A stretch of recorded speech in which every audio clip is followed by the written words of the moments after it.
제가 대학교를 졸업하고 나서 이 선교에 대한 마음이 있어서 예수전도단에서 하는 DTS 이제 제자 훈련 프로그램을 참여했었습니다. 그래서 스위스에 있는 로잔에서 이제 3개월 동안 훈련을 받고 그 다음에 3개월은 이제 이집트 카이로에 가서 이렇게 단기 선교를 했었습니다.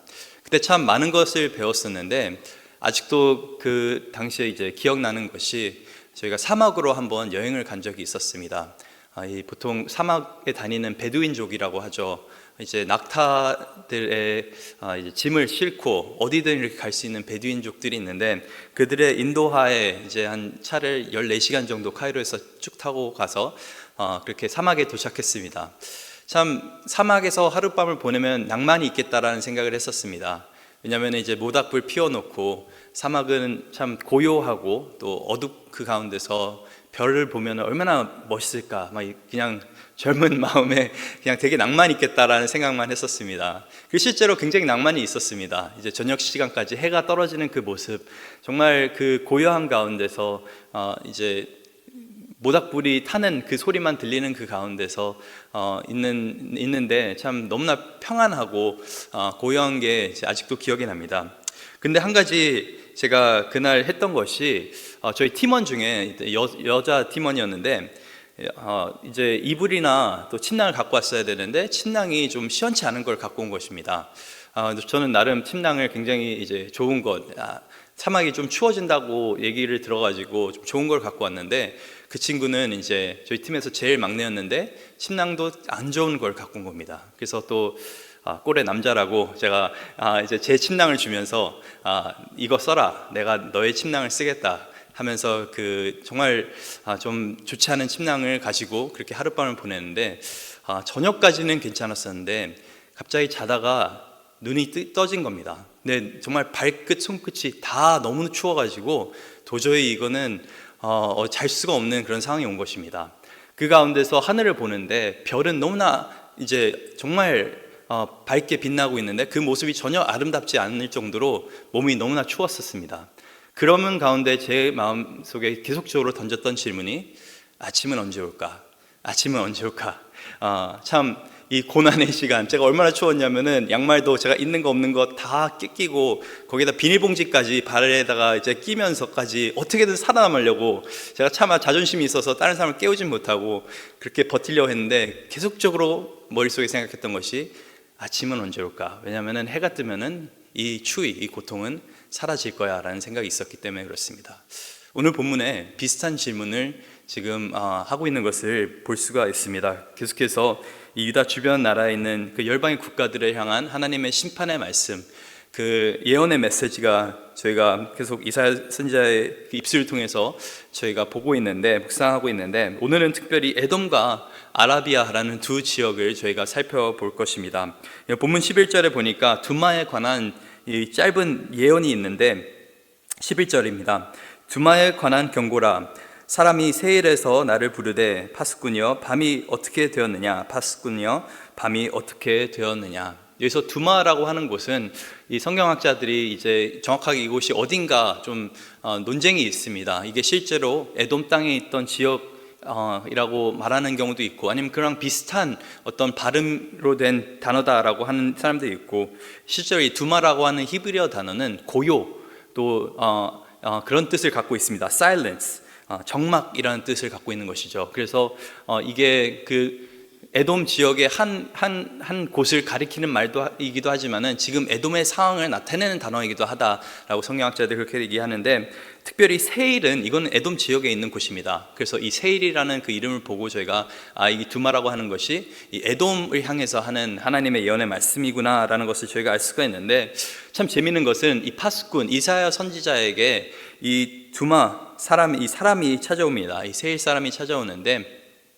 이렇게 묻습니다. 밤이 어떻게 되었느냐? 밤이 어떻게 되었느냐? 여기서 질문하고 있는 것은 뭐냐면은 지금 이미 밤이 깊어져 있는데 이 밤은 언제 끝나겠습니까? 라는 질문을 반복적으로 하고 있는 것입니다. 이제 영어 성경을 보면 좀 더 명확한데 How far gone is the night? 지금 이미 밤인데 이 밤은 언제까지 지속되겠습니까? 라는 질문을 하고 있는 것입니다. 이 성경에서 밤이라고 하는 것은 단순하게 그냥 매일매일 맞이하는 밤이 아니라 상징적인 것들이 있는 것이죠. 어둡고 또 고통의 상징. 그래서 특별히 밤에는 늘 새벽을 저희가 기다립니다. 저희는 지금 현대사회에 살면서 전기가 있기 때문에 밤이 그렇게 무섭지가 않습니다. 또 밤이고 낮이고 저희가 하고 싶은 건 다 할 수 있게 전기가 참 저에게 편리하게 이런 생활을 할 수 있게 도와주는데, 근데 전기가 있지 않는 그 세상 가운데서는 뭐 사막 한가운데서라든가 아니면 지금 이 당시 상황에서는 해가 떨어지면은 그 아무것도 할 수가 없습니다. 모든 것이 그냥 스탑인 것이죠. 뭐가 보이지도 않고 밖에 나가서 너무나 참 보이지 않기 때문에 위험하고 그런 상황 가운데 지금 밤을 보내고 있는 것입니다. 밤이 참 무서운 것이죠. 어떻게 보면 전기가 없는 세상 속에서는, 빛이 없는 세상 속에서는 밤은 참 혼돈의 어떤 세상이고 또 어두운 세상인 것입니다. 그래서 이 에돔 사람들이 지금 밤을 보내고 있는데, 그 밤은 뭐냐면은 지금 아수르의 지배를 받고 있는 상황입니다. 그 고통 가운데서 지금 억압을 받으면서 살고 있는데, 아수르의 그 지배 속에서 하루하루 정말 고통의 시간을 보내고 있는데, 지금 파수꾼 이사야 선지자 이방인에게 와서 질문하는 것이, 이 밤은 어떻게 되겠습니까? 언제까지 이것이 지속되겠습니까? 저희도 충분히 이런 질문을 해볼 법합니다. 특별히 저희는 뭐 전쟁 중이나 아니면 다른 나라의 억압을 받으면서 살고 있지는 않지만은 인생 가운데 여러 가지 문제들을 만났을 때, 또 그 문제들이 지속될 때, 내 자녀의 문제, 내 재정의 문제, 내 건강의 문제, 삶의 여러 가지 참 어둡고 힘들고 고통스러운 그 문제들을 직면했을 때 저희가 계속적으로 던지는 질문이 무엇입니까? 하나님, 이 밤은 언제 끝나겠습니까? 이 상황은 언제 정리가 되겠습니까? 그렇게 우리는 인생을 살다 보면 참 불안하고 힘든 그런 순간들을 맞이할 때가 있습니다. 그리고 그 상황 가운데서 우리가 밤이 어떻게 되었느냐라고 질문하는 그 이유는 이 밤이 끝날 거라는 그 희망이 있기 때문에 저희가 그런 질문을 하는 것이죠. 저도 그 사막에서 계속적으로 밤이 언제 끝날까라고 하는 질문을 했던 거는 언젠가는 해가 뜰 거라는 그 희망이 있었기 때문에 그렇습니다. 그래서 이 두마 사람들이 이사야 선지자에게 나와서 밤이 어떻게 되었느냐라고 질문하는데, 정말 간절한 마음으로 그렇게 질문하는데, 오늘 본문 12절에 보니까 이렇게 파수꾼 이사야 선지자가 대답을 합니다. 파수꾼이 이르되 아침이 오나니 밤도 오리라. 내가 물으려거든 물으라. 너희는 돌아올지니라 하더라. 참 이 대답이 이렇게 시원한 대답은 아닙니다. 먼저 이 이사야 선지자가 말하는 것이, 아침이 오겠지만은, 새벽이 오겠지만은 또다시 밤은 올 것이야. 그 말은 뭐냐면은 지금의 고통이 물론 지나가겠지만은 더 큰 고통이 올 거다라고 지금 말하고 있는 것입니다. 아수르가 지나가면은 바벨론이 온다는 것이죠. 계속적으로 인생 가운데 너희가 죄 가운데서 돌이키지 않으면은, 하나님을 바라보지 않으면은 이 밤이라고 하는 것은 계속 찾아온다라고 그렇게 말을 하고 있는 것입니다. 저희 인생 가운데도 그렇습니다. 저희가 참 정말 너무나 감당하기 힘든 그 어려움 속에서 어떻게든 살아남았는데, 근데 또다시 밤은 찾아옵니다. 또다시 이 세상 가운데 우리가 참 어려움을 겪게 되는데, 근데 그 가운데서 이 이사야 선지자의 말을 묵상하면은 참 별로 그렇게 은혜가 되질 않습니다. 아침은 오지만 밤 또한 오리라. 그리고 내가 물으려거든 물으라. 너희는 돌아올지니라 하더라. 그래서 여기서 우리는 밤을 견딜 수 있는 그 해법을 찾게 됩니다. 내가 물으려거든 물으라. 너희는 돌아올지니라 하더라. 여기서 돌아오라고 하는 것이, 영어 성경을 보면 이게 한 문장입니다. 뭐냐면은 돌아오라고 하는 것이 물으려고 다시 돌아오라라고 말하고 있는 것입니다. 지금은 내가 너에게 밤이 언제 끝날지 대답을 해줄 수 없지만은 계속 와서 물으라는 것입니다. 하나님의 말씀 앞에 엎드리라는 것입니다. 계속적으로 질문을 하면서 기다리라고 하는 것을 지금 이제 이 파수꾼은 그렇게 전하고 있는 것입니다.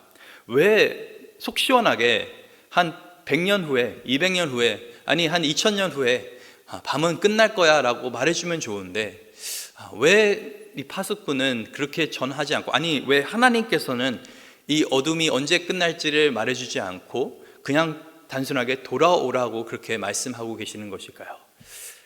그 이유는 이 어둠과 밤이 끝나는 그 시기가 사실 중요하지는 않습니다. 그 어둠과 밤이 끝나는 것은 단순하게 시간이 흘러가서 끝나는 것이 아니라 우리가 하나님을 만날 때 어둠과 밤은 끝나게 되는 것입니다. 그래서 계속적으로 어떻게 보면 이 사람에게 와서 물으라, 와서 들으라. 지금 내가 알려줄 수 없지만은 계속해서 나에게 오면은 언젠가는 하나님께서 말씀해 주시지 않겠느냐, 돌아오라 라고 하는 그런 말을 하고 있는 것입니다. 저희 인생 가운데도 그렇습니다. 저희가 하나님 말씀 묵상할 때 하루아침에 하나님께서 정말 속 시원한 답변을 주실 때도 있지만은 어떨 때는 하나님께서 그냥 내일 다시 와라라고 말씀하실 때도 있습니다.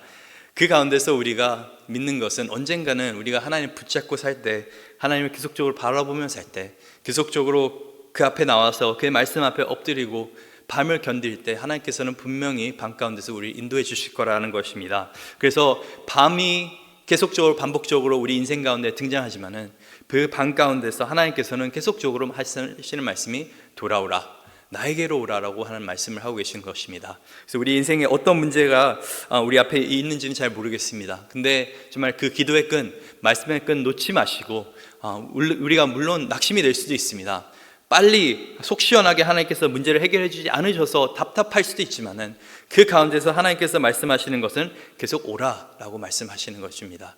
우리가 하나님의 그 얼굴을 찾을 때 반드시 하나님께서는 언젠가는 응답하실 줄 믿습니다. 그래서 오늘 본문 13절에는 이제 아라비아에 대한 경고의 말씀입니다. 13절에 보니까 드단 대장들이여 너희가 아라비아 수풀에서 유숙하리라.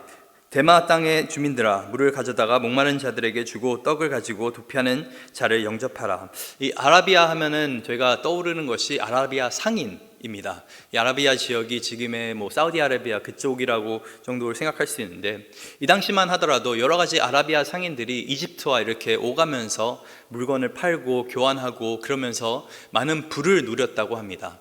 그래서 이들이 참 어떻게 보면은 무역을 통해서 좀 많은 것을 얻고 그렇게 살아갔었는데, 근데 재미있는 것은 지금 아라비아 이 사람들이 지내고 있는 곳이 장막이 아니라 수풀이라고 합니다. 이 상인들은 먼 길을 떠나기 때문에 늘 장막이 있고 텐트가 있고 그래서 어디서든지 잘 수가 있는데, 이 사람들이 지금 수풀 속에서 자고 있다고 하는 것은 지금 상황이 말이 아니라는 것이죠. 아마 전쟁 중이라는 말인 것입니다.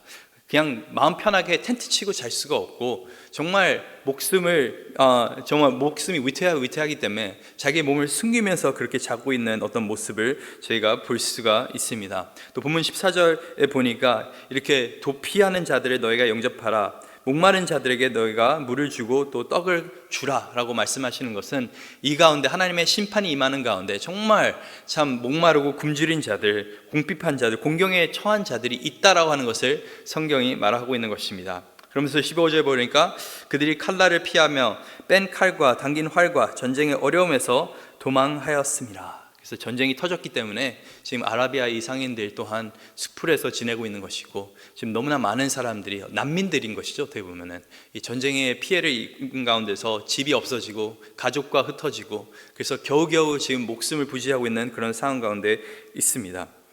이 상황이 이렇게까지 치닫게 된 것은 하나님의 심판이 임했기 때문에 그런 것이죠. 오늘 본문 16절에 보니까 주께서 이같이 내게 이르시되 꿈꾼에 정한 기한 같이 1년 내내 내 게달의 영광이 다 쇠멸하리니 게달 자손 중 활 가진 용사의 남은 수가 적으리라 하시니라. 이스라엘의 하나님 여호와의 말씀이니라. 그래서 전쟁이 터졌지만은 물론 이런 강대국들이 지금 아라비아 사람들을 힘들게 하고 있지만은 그 배후에는 하나님의 심판이 있다라고 성경은 우리에게 말하고 있는 것입니다. 여호와의 말씀이니라. 하나님께서 말씀하셨으니 역사가 돌아간다라고 말하고 있는 것입니다. 근데 여기서 저희가 좀 주목해 볼 것이 이런 참 전쟁 중에 많은 피해를 입은 중에 지금 이사야 선지자가 하고 있는 말은 무엇입니까? 이 사람들에게 너희는 가서 이 도망하고 있는 자들, 어려움을 겪고 있는 자들을 돌보라라고 그렇게 말하고 있습니다. 이것이 밤을 견디는 두 번째 방법입니다. 첫 번째는 저희가 하나님을 계속적으로 바라봐야 된다고 그랬는데, 우리가 인생 가운데 밤을 살고 있다고 해서 남을 이렇게 버리고 또 나만 살려고 살다 보면 결국엔 나도 죽고 남도 죽게 됩니다. 근데 참 어려운 세상 가운데 우리가 살고 있는데, 이럴 때일수록 우리가 서로를 더욱더 돌아봐야 되는 줄 믿습니다. 이럴 때일수록 더욱더 궁일한 마음을 가지고 나만 살려고 하는 것이 아니라 정말 목마르고 배고프고 궁핍한 그 자들을 우리가 돌봐야 되는 줄 믿습니다. 참 이런 모습을 봤을 때 이 선한 사마리아인의 비유가 좀 생각이 나는데 그 가운데서 저희가 배우게 되는 것은 무엇입니까? 우리의 이웃은 결국에 우리의 도움을 필요로 하는 사람들이 우리의 이웃이라는 것을 우리가 배우게 됩니다. 그래서 하나님께서는 참 이 무서운 심판의 그 메시지 속에서도 계속적으로 하나님의 백성에게 희망의 메시지와 또 어떻게 살아갈지에 대한 그 교훈들을 계속적으로 주고 계십니다. 계속적으로 나에게 돌아오라. 그리고 너희만 살려고 하지 말고 다른 삶을 살리는 그런 인생을 살아라. 그럼 언젠가는 새벽이 올 거다, 아침은 올 거다라고 약속을 하십니다. 그래서 저희가 참 시온에 빛나는 그 영광스러운 그 아침, 저희가 늘 새해마다 저희가 부르는데 결국에는 아침같이 언젠가는 예수 그리스도는 반드시 돌아오실 것입니다. 그리고 이제는 앞으로는 밤이 없고 늘 해가 빛나는 그 가운데 하나님의 영광이 정말 퍼져 있는 그 속에서 우리가 하나님의 그 임재 속에서 살게 될 것입니다. 이 말씀을 또 마지막으로 한 가지로 적용해 볼 수 있는 것은 이것입니다. 오늘 본문의 안에서 사실 우리의 어떤 모습은 이 사람들을 돕기 이전에 우린 도움을 필요로 하는 사람들입니다. 예수 그리스도가 없다면 우리는 영원한 밤 속에 살 수밖에 없는 존재들입니다. 그런 인생을 저와 여러분이 살았던 것이었고요. 그런데 하나님께서 참 긍휼하셔서 자비하셔서 우리에게 자기의 독생자 예수 그리스도를 보내주셨습니다. 그 영원한 빛 되신 예수 그리스도, 세상의 빛, 소망이 되신 예수 그리스도를 우리 가운데 보내주셨고 정말 어둠 가운데 하나님께서 빛이 있으라라고 말씀하셨듯이 하나님께서는 예수 그리스도를 보내주셔서 어두운 우리 세상 가운데 빛을 허락하셨습니다. 이런 빛을 우리가 힘입고 살았다면, 우리가 예수 그리스도 안에서 아침을 맞이했다면 이 어둠 속에 살고 있는 이 다른 사람들 또한 우리가 빛 가운데로 인도해야 되는 줄 믿습니다. 이것이 성광교회의 정신 아니겠습니까? 많은 사람들을 옳은 대로, 저희가 별같이 빛나지만은 또 다른 사람들 옳은 대로 이끌 수 있는 저 여러분 될 수 있기를 간절히 소망합니다.